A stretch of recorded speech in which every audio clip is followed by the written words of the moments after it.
Boa tarde, agora 1h30, começa mais um episódio do Nevide em Pauta Convida. Nessa sexta-feira, dia 8 de agosto de 2025, realizamos o 7º capítulo da série Saúde Mental. Mais uma iniciativa que une jornalismo e ciência com o intuito de dialogar com os diversos atores sociais sobre produção de conhecimentos e suas contribuições para os múltiplos cenários. Eu sou Ricardo Bedendo, professor da Faculdade de Comunicação da UFJF e pesquisador do Nevide. Esse podcast é uma produção do Núcleo de Estudos em Políticas de Drogas, Violência e Direitos Humanos, do Programa de Pós-Graduação em Ciências Sociais e do Mestrado Profissional em Sociologia da UFJF. Essa série é realizada com o apoio e a parceria do Núcleo de Pesquisa sobre Sujeitos, Política e Direitos Humanos, coordenado pelo professor do Departamento de Psicologia da UFJF, Fernando Santana. Nossa convidada é a psicóloga Ana Carolina Miranda. O tema da nossa entrevista é Cuidados em Saúde Mental e Juventudes em Tempos de Pandemia. Ana Carolina é pesquisadora do NUPSID, mestra em Psicologia pela Universidade Federal de Juiz de Fora e trabalha como psicóloga clínica. Ana, muito obrigado pela sua presença, pela sua participação aqui no Nevide em Pauta Convida. É muito bom ter você aqui para a gente ter essa oportunidade de bater um papo sobre a sua pesquisa de mestrado, sobre os seus projetos também futuros e falar, obviamente, desse contexto tão importante da saúde mental. E antes de começarmos a nossa entrevista, uma saudação ao voluntário de graduação aqui também presente com a gente no Nevide em Pauta Convida, que é o Elias Gomide, que vai me ajudar aqui na condução. Aliás, hoje eu vou deixar o Elias solto para conduzir o programa junto com a nossa entrevistada. Lembrar que o Nevide em Pauta Convida é um projeto de extensão em interface com a pesquisa, certificado pela Pró-Reitoria de Extensão da UFJF. Muito bem, então, primeiramente vamos fazer uma saudação à Ana Carolina. Obrigado pela sua presença, Ana. Eu que agradeço o convite, fico muito feliz de estar aqui podendo contribuir para as discussões que vocês trazem. Legal. Elias Gomide, aluno do curso de RTVI aqui da Faculdade de Comunicação e que preparou toda essa pauta hoje, Ana, para poder conversar com você, um trabalho aí de excelência do Elias. Então, passando a bola para você, Elias, boa tarde também e vamos começar a nossa entrevista. Boa tarde, Ricardo. Boa tarde, Ana. Boa tarde às pessoas que nos acompanham pelo Instagram. É um prazer estar aqui e acho que vai ser um bate-papo muito bacana, porque o trabalho da Ana é de muita relevância e é muito bacana a gente ter essa oportunidade de discutir, de entender um pouco mais a fundo o que foi pesquisado, o que foi trabalhado. Então, para iniciarmos nossa conversa, queria que você falasse um pouco como surgiu a ideia desse trabalho, desse manuscrito, e quais foram as principais motivações. Eu entrei no mestrado um pouco depois que a pandemia estava lá no seu auge, né? E eu entrei já numa pesquisa que estava em andamento, que é justamente sobre cuidados sociocomunitários em saúde mental. Então, possivelmente já estaria dentro desse âmbito de cuidados sociocomunitários em saúde mental, mas a gente viu que com a pandemia surgindo, né, muitas crises ficaram em evidência, né, não só crises no nosso sistema de saúde, mas crises mesmo sociais e econômicas e políticas, e até repercussões até hoje. E essas crises foram evidenciando como que o nosso sistema de saúde, e principalmente de saúde mental, estava bem desestruturado, né? Então, eu comecei a pesquisar como estavam as políticas públicas de saúde mental, como que estava sendo esse andamento, e como que estava, né, a saúde mental da população em geral, e aí muitas pesquisas que eram realizadas eram pesquisas quantitativas. Pesquisas com dados, estatísticas, mais para mapear o que estava acontecendo em relação à população e à saúde mental, mas tudo de uma forma muito geral. E eu senti muita falta da juventude, mais especificamente da juventude que está em situação de desigualdade. Então, conversando no grupo, né, de pesquisa e conversando também com o meu orientador, a gente acabou focando no cuidado com a saúde mental, mas buscando entender principalmente a juventude. Principalmente ouvir a juventude, porque já que as pesquisas estavam sendo feitas muito de maneiras quantitativas, a gente queria ter uma abordagem mais qualitativa, de realmente entender esse cuidado que não é só institucional, só estatístico de dados, mas um cuidado para ouvir esses jovens, como que eles vivenciaram, experienciaram a pandemia, como que eles se cuidaram nesse período, se houve cuidado, como eles se acolheram, como que aconteceu a volta às aulas, todas as repercussões. Então, diante dessa falta de pesquisas mais quali com a juventude, a gente teve esse foco de buscar entender melhor como que os jovens, em situação de desigualdades, elaboraram e praticaram cuidado em saúde mental durante esse período de pandemia. Ana, deixa eu só fazer um acréscimo aqui na sua fala, assim, que é muito interessante. A gente tem acompanhado aqui ao longo da série de saúde mental, né, as pesquisas que vêm lá do NUPSID, né, com esse foco em abrir espaços de escuta, que é de fato muito interessante, com foco nos territórios, né, essa psicologia comunitária. Então a gente tem trabalhado também, né, obviamente aqui com os aprendizados que a gente vai tendo aqui com os nossos convidados e convidadas, e claro com o professor Fernando Santana. É muito importante, de fato, e aí é um casamento um pouco com o jornalismo, sabe, Ana, também, porque aqui no jornalismo a gente fala muito isso com os alunos, RTVI também, é ouvir as pessoas, né, história de vida das pessoas e como isso faz diferença na composição das experiências, dos conteúdos que a gente vai produzir, dos conhecimentos. Acredito que para você deve ter sido uma experiência também fantástica, né? Sim, porque ouvir os jovens e estar com eles ali é fundamental para entender para além só de dados, né? Entender como que realmente vivenciaram e entender essas especificidades. Porque para se elaborar boas políticas públicas de saúde que realmente sejam centradas e voltadas ali para demandas de saúde mental, elas não podem vir do nada. Essas demandas, elas estão situadas, contextualizadas. E para isso você tem que entender o contexto de cada pessoa, e no caso da minha pesquisa, mais no contexto dos jovens. E se é uma população assim, que está em desigualdade, entender esse território, os atravessamentos culturais, sociais, econômicos, todos assim que vão interferindo, tudo isso faz parte para se ter dados e informações que sejam completas, abrangentes, né? Contextualizados mesmo, não só números assim, né? De 50% da população ficou mais ansiosa, tá? Mas que ansiedade é essa? Que vivência é essa que gerou, que fez, tá vindo à tona toda essa ansiedade? Que ansiedade é essa? Então, ouvir e dar essa possibilidade dos jovens participarem da pesquisa tão ativamente quanto eu foi muito importante. Então, esse é um dos grandes papéis, né, Liz, do Nevide em Pauta com Vida, da gente abrir esse espaço também de comunicação com a sociedade, Ana, dos resultados das pesquisas que a gente desenvolve aqui na universidade e poder, de fato, dar esse retorno para a sociedade e contextualizar também para os nossos legisladores, vamos dizer assim, a importância não só dos números, sem dúvida nenhuma eles são fundamentais, mas também, fundamentalmente, temos que avançar nessas perspectivas, nessas pesquisas, os estudos que trazem essas histórias, essas experiências, essas vivências, essas trocas. Sim.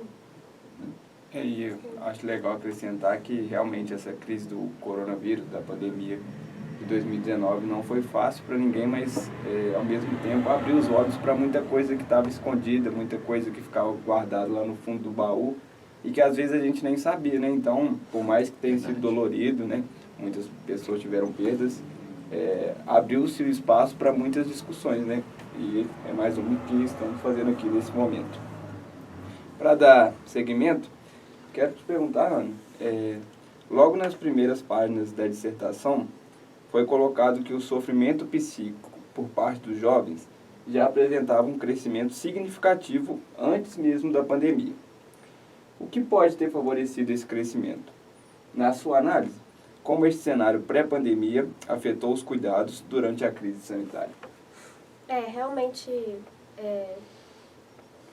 desde o princípio, já haviam dados apontando para esse crescimento de preocupações relacionadas ao aumento do adoecimento mental por parte da juventude. Isso mesmo antes da pandemia, né? Seja do Ministério da Saúde, da ONU, da OMS, várias organizações já estavam preocupadas com isso, mas eu acho que, assim, uma das coisas que é importante contextualizar é que a gente, enquanto sujeitos, e os jovens, enquanto sujeitos, estão inseridos numa sociedade. E essa sociedade vai atravessando sempre a gente enquanto indivíduo. E a gente vive numa sociedade que é baseada no neoliberalismo,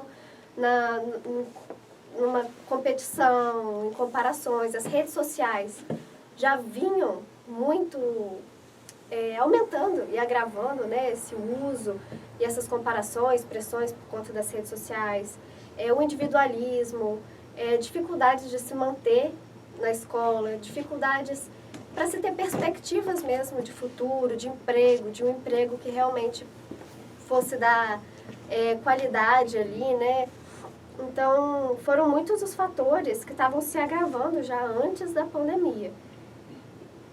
Então, uma evasão escolar grande, o aumento do bullying, do cyberbullying, o aumento de jogos, já que agora está muito em pauta isso, mas isso já vinha crescendo, o aumento do consumo de drogas e até muito relacionado às redes sociais e a jogos, um individualismo e uma solidão maior.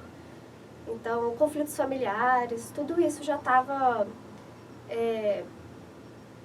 ali, assim, tomando uma forma que com a pandemia realmente houve um crescimento muito maior. Isso tudo ficou muito mais evidente com a pandemia, com o distanciamento social, com a dificuldade do convívio social, com muitas famílias, né, perdendo emprego às vezes, ou tendo que trabalhar em condições, né, de risco por conta do contágio. As perspectivas mesmo de quando que vai acabar essa pandemia, porque antes ia durar 15 dias, um mês, 40 dias, é uma quarentena, não, mas durou 2 anos aí de auge e a gente ainda tem casos de Covid acontecendo. E, além disso, a falta das escolas, né, porque não está entre pares, não está entre os pares vivenciando coisas, né, no meu caso, a juventude que eu pesquisei, foi uma juventude que na época estava com os 14, 15 anos, 14, 15, 16 anos, então é uma época que tem vários rituais, né, de festa de 15 anos, de começar a sair com os amigos, de começar em festinhas, começar namoros. Então, todo esse contexto que já vinha antes da pandemia, com essas repercussões do isolamento social, da crise econômica, tudo isso foi se agravando ainda mais. E isso repercutiu muito para esse adoecimento mental mesmo dos jovens, né? Afetando muito o sentimento de pertencimento deles ao mundo, né? Sim. Imagino, assim, por conta dessa desconexão. Sim. Uma coisa também que enquanto você falava, eu pensei muito, porque tem aquele senso comum, né? Adolescente é muito complicado, é uma fase enjoada, mas primordialmente também é uma fase onde o indivíduo, né, as pessoas começam a se experimentar, a conhecer os limites, e aí eu fico imaginando como que você conhece a si mesmo, né, conhece o seu limite perante os outros num contexto dentro de casa, sem escola, sem socialização, então isso também é um choque muito grande, né? É como Sim. se a gente pulasse uma fase. Sim, e era isso que eles relataram durante todo esse processo da pesquisa, né? Os jovens, eles falavam muito disso, por estarem muito isolados, eles só estavam com as redes sociais, com jogos, séries, filmes, e acabava que eles tinham modelos muito distantes da realidade deles. Eles estavam ali com filtros, com likes, com curtidas, com horas e horas de telas. A família, muitos deles tinham questões com a família, de estar em casa com a família, não tinham boas relações e com a pandemia piorou a relação. Mas esse convívio por tela é muito diferente do convívio entre os pares mesmo no dia a dia. E isso estava muito presente no discurso dele, a falta que eles sentiam da amizade do dia a dia mesmo, de estar ali com o seu outro, se reconhecendo, se conhecendo, tendo trocas, fazendo aprendizados, lidando com as frustrações, lidando com a sexualidade, que também é uma idade da vida que várias descobertas e primeiras coisas acontecem em relação a isso. Foram interrompidas por uns 2 anos, assim, né? E aí é uma fase que não volta, mas que tem que ser vivida e elaborada para que a vida continue e que eles consigam estar seguindo. E essa parte da amizade, das trocas, por mais que não houvesse o presencial ali, que eles falavam que era muito importante, pelo menos tinha as telas. Então, com as telas foi fundamental para eles, né? Eles relatavam que ficava 4, 5 horas em chamada de vídeo com os amigos, ficavam horas, às vezes, com a chamada ali, fazendo ligação, às vezes fazendo outras coisas, mas o amigo estava ali no celular. Segundo plano, né? Em segundo plano, para não estar sozinho, estudando, mas com um amigo ali do lado, jogando, porque esse convívio que é com o outro, com os pares mesmo, assim, com quem você tem um vínculo, um laço, que você pode ser vulnerável, com quem você pode estar amadurecendo junto, isso daí fez muita falta. Não só para os jovens, acho que para todos nós também. Né? Sim. E nesse sentido também, falando dos jovens, igual você contextualizou aí que sua pesquisa foi realizada aí nessa fase de 14, 16, né? Além disso, né, de ser realizado com jovens, foram feitos com pessoas que vivem em um território marcado por pobreza e desigualdade. Diante dessa perspectiva, quais foram as particularidades encontradas se comparadas a outras realidades? Em relação a essa especificidade, né, que eu fiz a minha pesquisa em um bairro de periferia aqui em Juiz de Fora, mas numa escola estadual, né, aqui num bairro periférico de Juiz de Fora, é muito importante falar como que esse bairro ele teve altos índices de casos de Covid, altos índices de óbitos por Covid. E quando você avalia isso com o âmbito nacional também do Brasil, a Associação Brasileira de Saúde Coletiva, por exemplo, a Abrasco, ela fez uma pesquisa, um levantamento para relacionar os dados socioeconômicos com os óbitos e com a vacinação.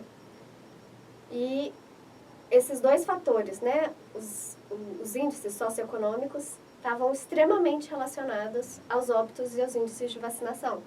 Então, a maior parte da população que foi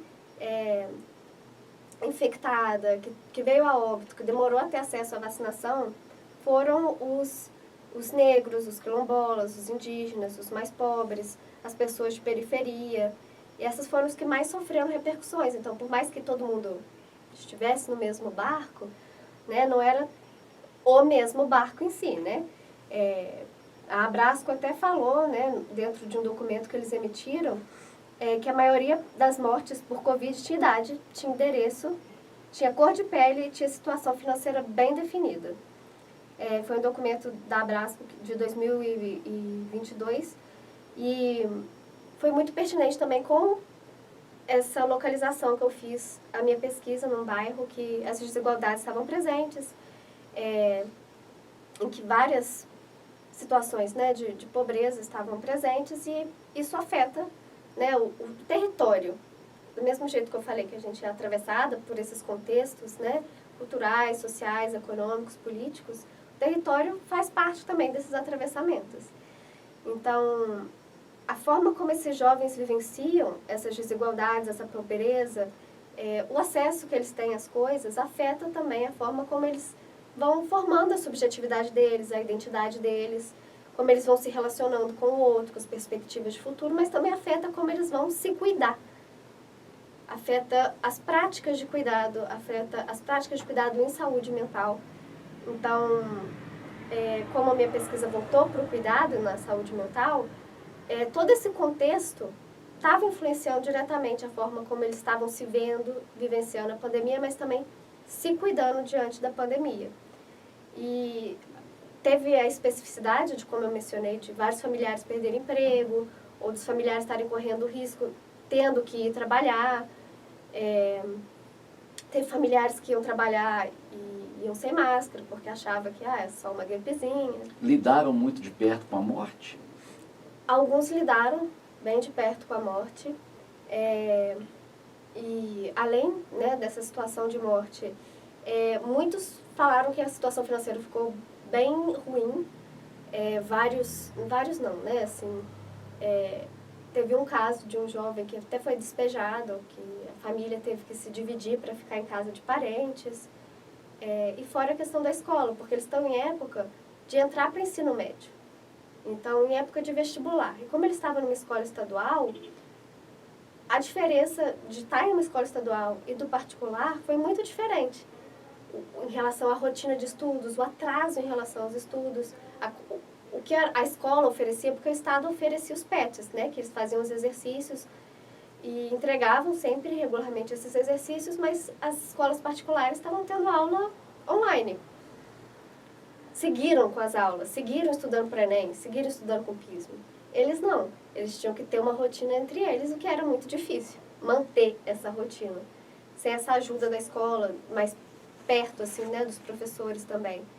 E isso também, eu acho que é um dos fatores que também, essas desigualdades, por ser, né, um bairro, uma escola, assim, estadual, também repercutiu bastante, né, principalmente na volta às aulas. Voltar às aulas, já com o novo ensino médio, com a escola integral, de ficar o dia inteiro na escola, isso era algo que eles falavam muito, assim, eu saí de ficar deitado o dia inteiro na cama para ficar o dia inteiro na escola. Tipo, eu passo mais tempo na escola do que a minha irmã que voltou a trabalhar e trabalha uma carga horária CLT. Eu passo mais dias na escola. Isso é bom porque eu estudo? Não. Porque o professor falta, não vem substituto. Porque era para ter grupo de leitura de livro, mas parou. Então, eles passam um dia na escola, às vezes, sem fazer nada. Porque a escola, e a gente sabe também que as políticas públicas de educação e que a educação pública também é algo que precisa ser debatido, discutido mais aprofundado, mas é algo que também fica bastante em falta para esse tipo de população, para esse jovem, né? Ô, Ana, e você falou dessa questão das desigualdades aí, né, quando você está expondo o contexto, e você mencionou essa diferença com a escola particular, né, que os alunos tinham aula online. Imagino que nesse cenário das desigualdades, você também tenha percebido muito de perto a desigualdade do acesso à tecnologia. Muitas vezes as escolas públicas, os alunos não conseguem acompanhar porque algumas famílias também não têm, às vezes, internet, o pacote de dados do pai não é suficiente para ter uma aula online. O equipamento. A família toda tendo que dividir o mesmo aparelho ali, outros irmãos que estudam tendo que dividir o mesmo aparelho, tendo que estudar só pelo celular, né? Não ter um computador, um notebook. E isso tudo foi prejudicando, né? Porque a escola não ofereceu nada, só ofereceu os PETs, né? Que eram os exercícios que eles tinham que entregar. E uma coisa também que me veio à mente agora, você falando desse acesso, a gente pode colocar aí também, uma das fases também que os adolescentes mais gostam, né, a maioria deles, é a questão da educação física. Ficar sem isso também é um choque também muito, muito pertinente, né? Então, porque é a fase também que os hormônios, né, estão aflorando e você tem que ficar dentro de casa, isso reflete direto na saúde mental, como você está expondo aí, né? Sim. Seguindo aqui na nossa entrevista, um dos fatores que marcam o seu trabalho foi justamente o diálogo realizado com jovens, buscando entender o significado e as origens dos sofrimentos durante a pandemia. Nesse sentido, o que mais chamou sua atenção? E, de modo geral, o que o comportamento deles tem a nos dizer? Então, eu acho assim que os jovens, eles têm muito a acrescentar pra gente, né? E eles precisam muito ser ouvidos, ter mais voz. Porque isso foram o que eles relataram, né? Assim, eles estão numa fase dessa transição, assim, né? De criança para a vida adulta, de estar na escola para faculdade ou para trabalho. E eles falam muito, eles tinham uma fala muito de assim, a gente é muito maduro ainda para ser adulto, então a gente fica tutelado pelos pais, pela escola, mas a gente tem que ser muito responsável e fazer tudo para dar conta de tudo, porque a gente não é criança mais. Então, eles estarem nesse lugar, que é um lugar de transição, de cobranças, mas ao mesmo tempo de tutela, repercute as vivências deles, né? E ouvir como eles vivenciam isso junto de um contexto pandêmico, de um contexto com várias instabilidades, incertezas, assim, foi muito inspirador, assim, porque eles, apesar de tudo isso, de todas as dificuldades que eles estavam passando, os desafios do adoecimento mental, eles conseguem elaborar e se expressar muito bem, assim. Ouvir eles elaborando e refletindo ao longo da pesquisa, desde o início da pesquisa até o final. Eu fiz minha pesquisa com várias rodas de conversa, então ouvir desde a primeira roda até a última roda, como eles foram refletindo, elaborando essas vivências deles, ouvir eles expressarem as emoções, isso é algo também que me surpreendeu, assim, como que eles conseguiam elaborar bastante, falando das emoções, de como eles estavam se sentindo, e era um espaço que eles podiam falar, que tinha acolhimento, além das emoções, deles falarem sobre a amizade, a importância das amizades, que era a família que eles escolhiam, isso também me chamou muita atenção, do vínculo, dos laços entre as amizades, como que isso também ajudou eles e ajudava, né? No grupo, o grupo ficou, a gente se tornou um grupo bem próximo, que a gente tinha bastante trocas e o grupo se acolhia, eles mesmos se acolhiam. Era bem emocionante ver como que esse grupo se tornou um grupo mesmo e ver o vínculo deles, e como que falar das emoções e ver a amizade deles e o apoio que eles davam enquanto amigos, tudo isso foi bem inspirador, assim. Você falando assim, eu me lembrei de um exemplo muito particular que demarca essas diferenças também, que a gente está conversando aqui, entre os jovens nessa idade. O meu filho é um adolescente e ele jogou futebol há muito tempo numa escolinha com garotos de periferia. E dentro dos nossos privilégios, né, somos privilegiados diante de outras realidades, um dos melhores amigos dele no futebol era um garoto de periferia. E na virada do ano, né, o professor perguntou, o ano que vem a gente já está iniciando uma nova turma. E aí esse garoto falou, olha, eu não vou poder continuar. E aí o meu filho ficou muito triste, falou assim, mas por que você não vai poder continuar? Porque o meu pai precisa que eu trabalhe. Então eu não vou ter mais disposição para vir jogar futebol. Não tem mais disponibilidade, não consigo conciliar porque eu preciso trabalhar. Um garoto de 15 anos. E aí eu fui conversar com meu filho sobre isso, né? Para ele entender essa diferença, né, dos contextos, dos cenários, e como que às vezes, né, a gente, assim, a sociedade de uma maneira geral ainda tem dificuldade de enxergar isso, né? Sim. E aí que eu acho que o trabalho de vocês é muito importante mesmo, Ana, para a gente poder dimensionar essas escutas e abrir esse espaço de conversa que a gente está tendo aqui, né? Para tornar isso público também. Sim, sim. Fazer chegar, né? Até as pessoas. Uma coisa também que eu queria pontuar é que no início da sua apresentação você falou lá que eles tinham muito anseio, né, em relação ao futuro. E aí você contextualizou agora como que eles viveram esse presente na pandemia. Me bateu essa curiosidade, assim, como é que diante desse cenário todo, assim, de muita incerteza, o que eles viam para o futuro? Claro que tinha as preocupações, que eram muitas, Mas qual era a luz no fim do túnel que eles projetavam? Você consegue nos dizer? O que eles relatavam muito era não saber o que ia acontecer. E daí que via muito medo e ansiedade, né? Não saber se os familiares iam estar bem, se eles iam estar bem, quando que ia voltar às aulas. Voltando às aulas, como que eles iam repor tudo que eles perderam em relação aos estudos, tudo que ficou atrasado em relação aos estudos, se eles iam passar no vestibular, se já ia ter que entrar no mercado de trabalho, né? E havia muita pressão dos familiares, e a maioria dos familiares ali tinha um discurso de você não está fazendo nada, você só estuda, então por que você está assim? Por que você está ansioso? Você só estuda, você não faz nada da vida. E, além disso, você só estuda e você vai ser o primeiro da família a entrar na faculdade. Então, você estuda mesmo para passar na faculdade. Porque, senão, vai ter que trabalhar e arranjar um emprego logo. Então, havia uma cobrança dos familiares também. E a gente sabe que só estudar não é só estudar, não é simples assim. Ainda mais quando está num período de pandemia, que está tudo desregulado, tudo fora, né, da rotina. E também, assim, havia uma das coisas que eles mais falavam era sobre acabar logo a pandemia, mais do que para estudar, ou para ter essas perspectivas, assim, em relação claro, né, se dedicar para fazer Enem, PISM, mas para ver os amigos, estar com os amigos de novo. Um dos momentos que eles mais gostavam era de quando eles tinham que entregar os pets presencial na escola, porque aí eles encontravam os amigos. De uma vez, né?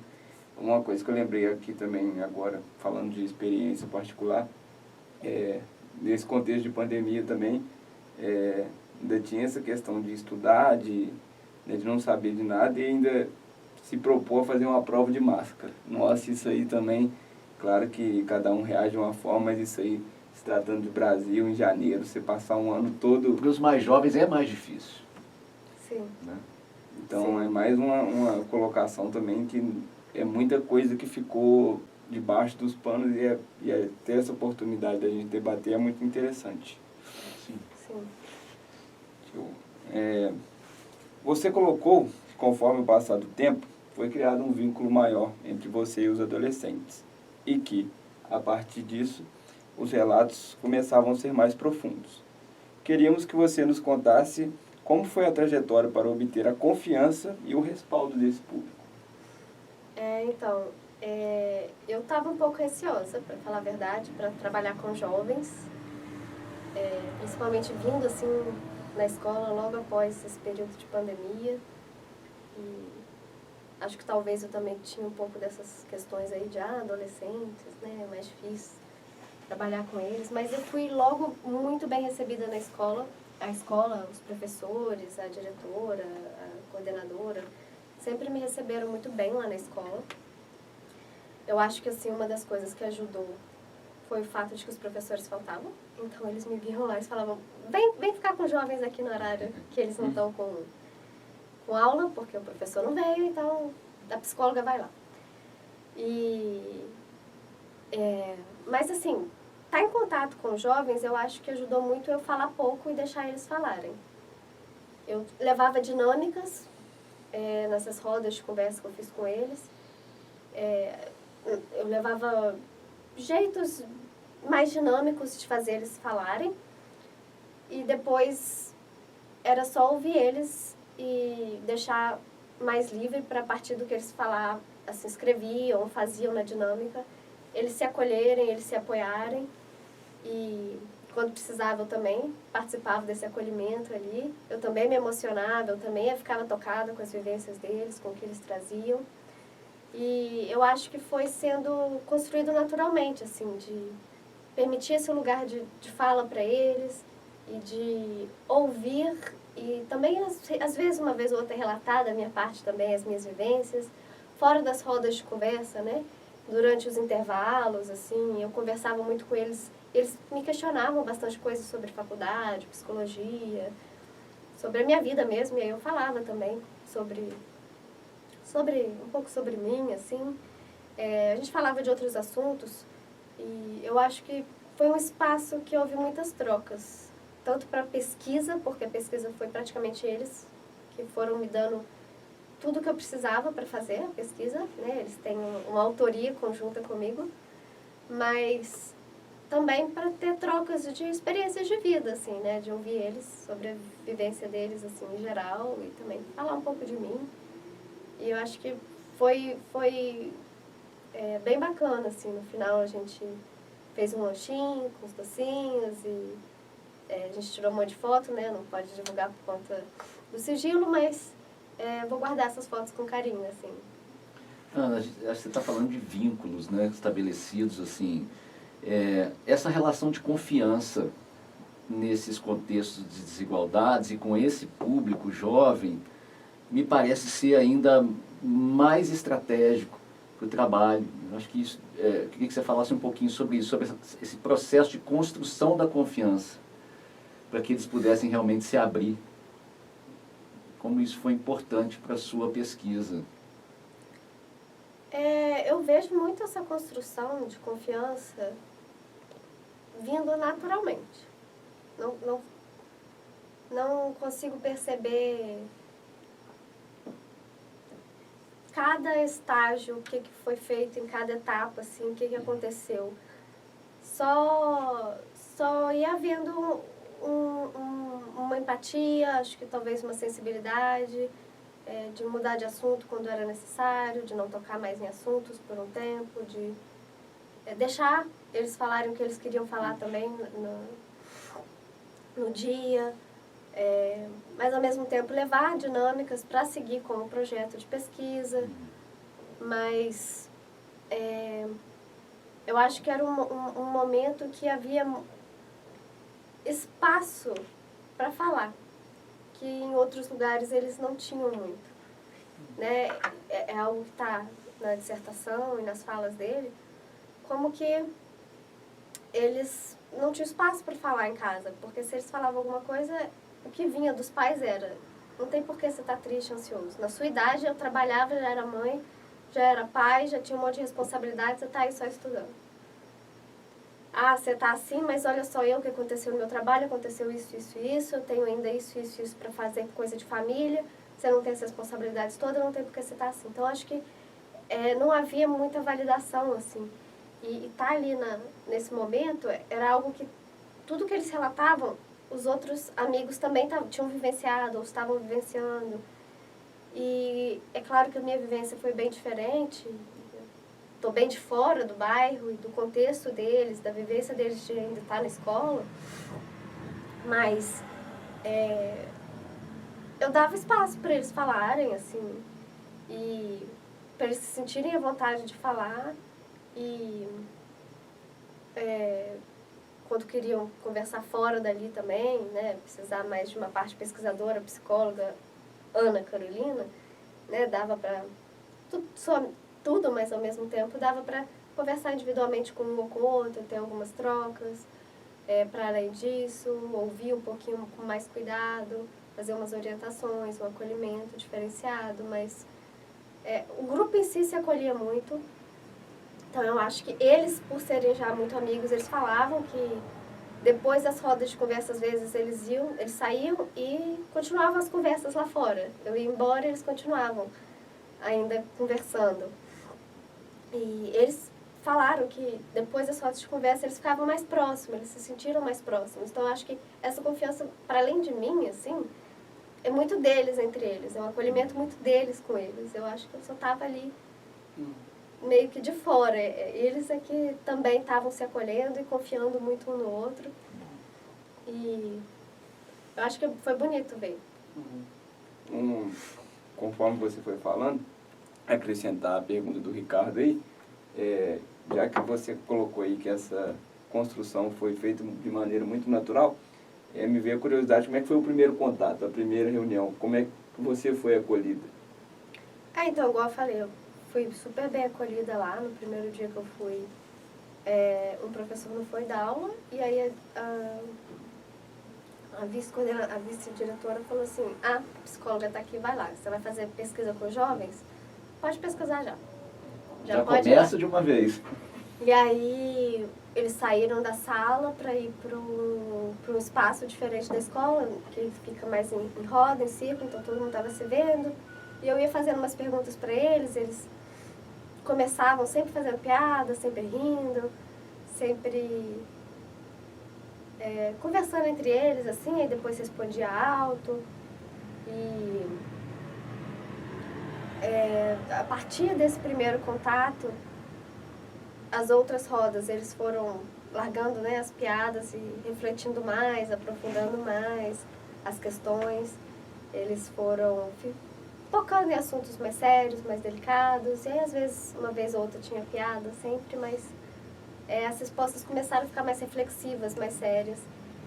Mas esse primeiro contato foi muito inesperado, por conta de falta de professor. E porque eles queriam sair de sala, já que não tinha nada para fazer, então a gente foi para um lugar diferente para fazer essa roda, para conversar. E eu acho que eles gostaram de sair da sala e de estarem conversando sobre uma coisa diferente. E eu aproveitei bastante essa oportunidade que eu tive para conhecer já bastante eles. E só a última perguntinha de tudo que você está falando aí, porque vai surgindo outras ideias na cabeça também. A gente fez alguns recortes aqui, né, de cenário, de situações, de locais. Uma que também não pensei na hora, mas em relação a gênero, assim, tinha alguma particularidade entre os meninos e as meninas, ou eles reagiram da mesma forma a tudo que foi acontecendo? Interessante. Então, essa questão, o que eu percebi muito foi a sobrecarga das meninas, pelo cuidado da casa, o cuidado às vezes de sobrinhos, o cuidado de primos, o cuidado de avós. Isso recaiu muito na parte das meninas, da casa, de comportamento que sempre tem, mas na pandemia também os pais por estarem mais perto, assim, em casa, de cobrar certos tipos de padrão de comportamento do que é feminino, de cobrar certas coisas que viam que eles postavam na internet. Uma vigilância mesmo.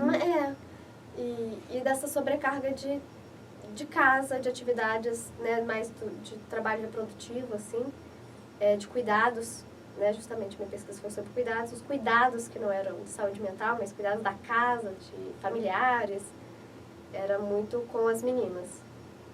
Ainda dentro, né, da cultura patriarcal que a gente tem, né, que a mulher é sempre mais cobrada. Sim, e aí teve, né, um caso de uma pessoa não binária que também participou da pesquisa, e esse jovem não binário, ele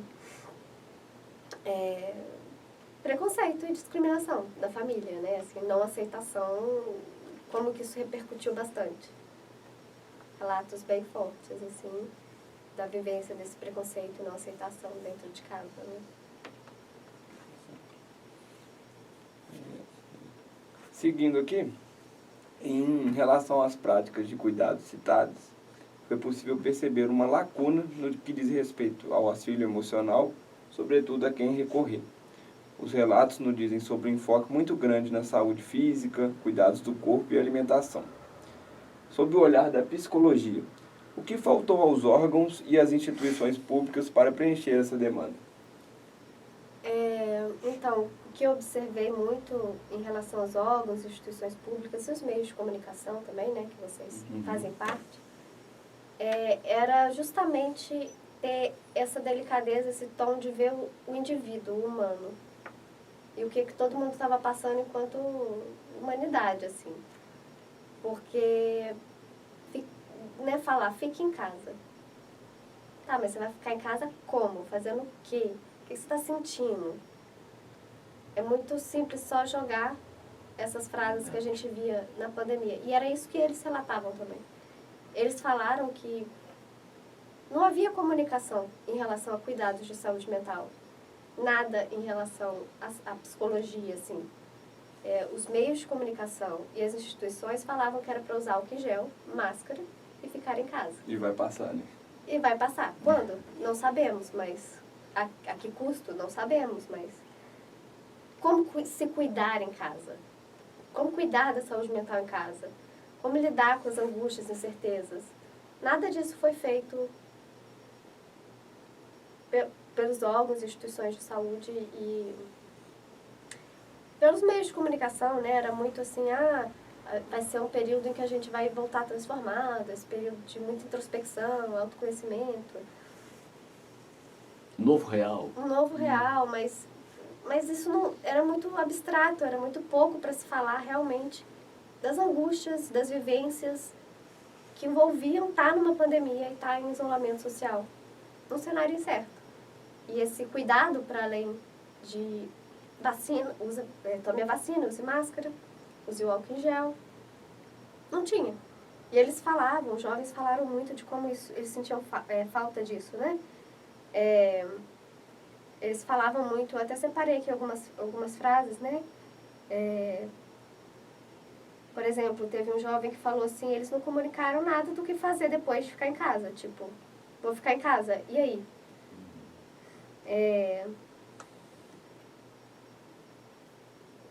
O que eles deviam ter feito era juntar profissionais de diversas áreas, uma equipe multidisciplinar e orientando aos jovens sobre saúde mental, porque além de ser uma frase geral para todo mundo, faltou falar com os jovens, que são especificidades diferentes, né?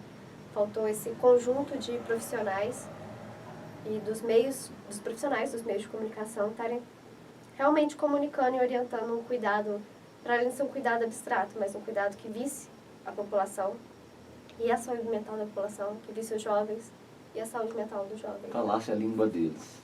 Sim. Nesse sentido, entre os sentimentos e sensações citadas, medo, depressão e ansiedade foram algumas das questões que os jovens alegaram. Em um contexto de pandemia, como cada uma dessas queixas se manifestavam e quais eram suas diferenciações? Então, como eu falei, ao longo das rodas de conversa, essas emoções foram aparecendo muito e de forma cada vez mais reflexivas, né? Cada vez mais íntimas, né? E o que eu fui observando era como essas emoções apareciam em alguns contextos, assim. O medo, por exemplo, tinha muito a ver com o medo da contaminação e de perdas, né? Dos familiares que estavam trabalhando, de se contaminarem e de levarem o vírus para casa e se contaminarem também. O que ia acontecer? Não tem vacina, não tem tratamento, aí depois veio a vacina, mas não tinha tratamento. E muitas notícias, medo, né, por conta dos fake news e por conta de declarações aí de políticos que eram, faziam você ficar incerta do que os governantes estavam fazendo pelo país.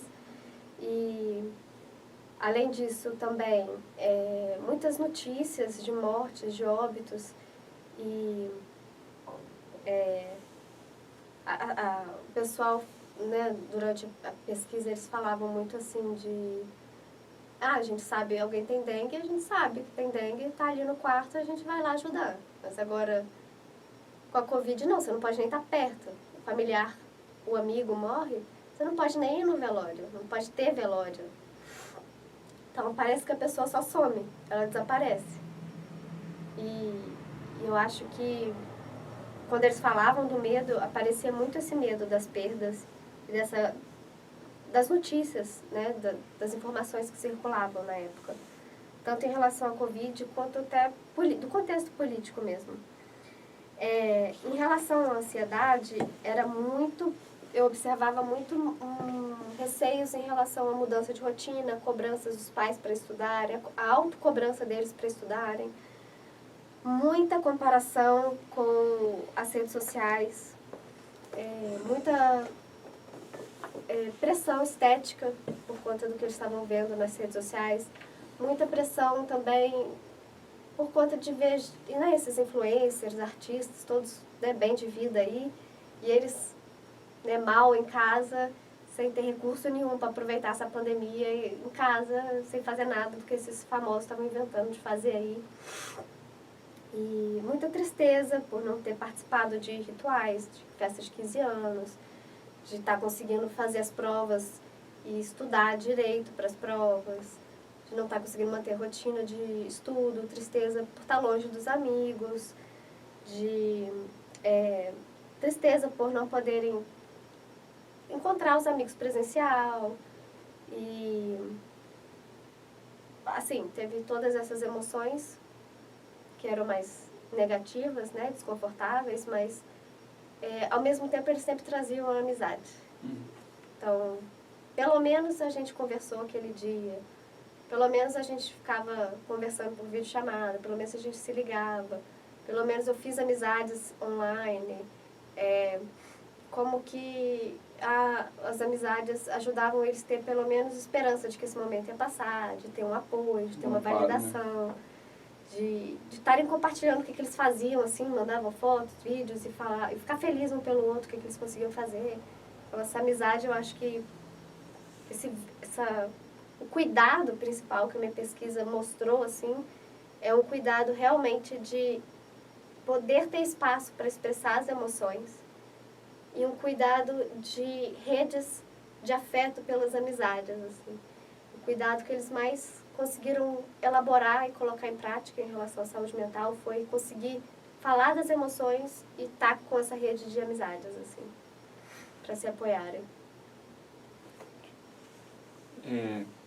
Aí nesse sentido também, como você acabou de concluir assim, o recorte final da sua pesquisa, a gente deixa o espaço aberto para consideração, se você quiser acrescentar que não foi perguntado, ou alguma coisa que surgiu durante a entrevista, a voz é toda sua. E já te agradecer antecipadamente também, Ana Carolina, por compartilhar com a gente o seu trabalho, a sua pesquisa, que é de uma relevância imensa, vem somar muito aqui na nossa série de saúde mental, né? Como a gente falou no começo, já é o 7º episódio, e como a gente aprende, né, Liz?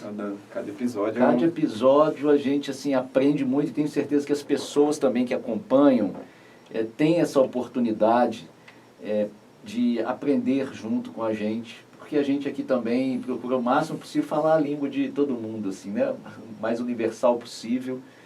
E essa questão da saúde mental, assim, é muito essencial, Ana, né? E por isso, acho que sim, a excelência do seu trabalho também nesse sentido, principalmente com esse público jovem, apesar da pandemia ter passado, né, vamos dizer assim, ainda os reflexos são sentidos no nosso dia a dia, né, nas nossas vivências. É um novo normal até hoje. Né? É um novo normal, né, que a gente ainda não consegue enxergar essas direções ainda muito bem. E uma questão também, acho que importante, assim, você falou das questões que permeiam a formação desses jovens, e a gente não pode descartar, você estava falando na sua última exposição aí, que é também uma fase de formação política. Sim. Né? Sim. Acho que tudo isso é um composto muito importante de trazer esse exemplo da pesquisa qualitativa, que traz esse espaço de escuta, e como isso é fundamental para a formulação dessas políticas públicas. Sim, eu acho que eu queria justamente fazer só as considerações finais voltadas para isso, porque não tem como fazer política pública abstrata, assim, não existe, né, cidadão que é abstrato. As políticas públicas geral, né? precisam ser voltadas ali para as demandas realmente da população. E se é para fazer com jovens, é preciso estar perto dos jovens, ouvir os jovens, ver as demandas dos jovens. Dados, estatísticas são importantes, mas o que está por detrás disso também, para que se trabalhe causas, né, relações e correlações, e não só jogar, assim, por conta dos dados, tem um índice que está muito ruim, mas por que está ruim? O que a gente vai fazer para melhorar? E para saber o que está ruim e como melhorar, a gente precisa ouvir os jovens. Os jovens, juventudes, diversas formas de ser jovem. E os jovens que estão em situações de desigualdade, de vulnerabilidade, acabam sempre ficando para segundo plano, esquecidos. E é quem mais se beneficia de políticas públicas, de saúde, de educação. Então, ouvir esses jovens, dar voz para esses jovens, dar espaço para esses jovens participarem ativamente, eles têm potencial, eles têm reflexões, eles têm pensamento crítico, eles podem participar ativamente desse processo. Então, eu acho que a pesquisa também é muito importante por isso. Esse trabalho que vocês fazem aqui de divulgar essas pesquisas também é importante por isso, para que dê mais espaço e lugar para os jovens falarem, porque eles podem ser sujeitos que têm uma participação ativa assim, na vida deles e na formação de políticas públicas que sejam voltadas para eles, né, de políticas públicas de saúde que sejam voltadas para eles. E eu agradeço muito também esse convite, essa oportunidade de estar aqui. Espero que eu tenha conseguido contribuir aí um pouquinho com as discussões que vocês trazem. Com certeza, embora você tenha falado nos bastidores que vai dar uma respirada agora para seguir depois no doutorado, nós já deixamos o convite antecipado, né, Elias? Para que você volte depois, futuramente, para falar também da sua pesquisa de doutorado. Ok, obrigada, Ana? Obrigada. Muito bem, Elias, agradecer você também pela condução, pelo trabalho realizado nessa entrevista aqui do Nevide em Pauta. Eu que agradeço, Ricardo, agradeço a Ana. Foi muito bom e até nostálgico, né? Porque, apesar das diferenças, claro, eu também era um jovem nessa pandemia, então veio muita reflexão à tona e como é que assim, é cruel, mas é fundamental a gente observar isso para que no futuro as coisas sejam diferentes, caso a gente se depare com uma situação parecida, mas esperamos que não, né? Muito bem. Ok, então agradecer mais uma vez a todos, todo mundo que acompanhou a gente também aqui pelo nosso Instagram do @nevide.ufjf na transmissão da nossa live e quem vai também nos acompanhar depois pelo nosso canal no YouTube e também pelo nosso canal no Spotify. Agradecer mais uma vez, um grande abraço a todos e a todas e até o próximo episódio. Já na sexta-feira que vem, estamos de volta com o Nevide em Pauta Convida. Fique ligado, acompanhe a gente e um grande abraço.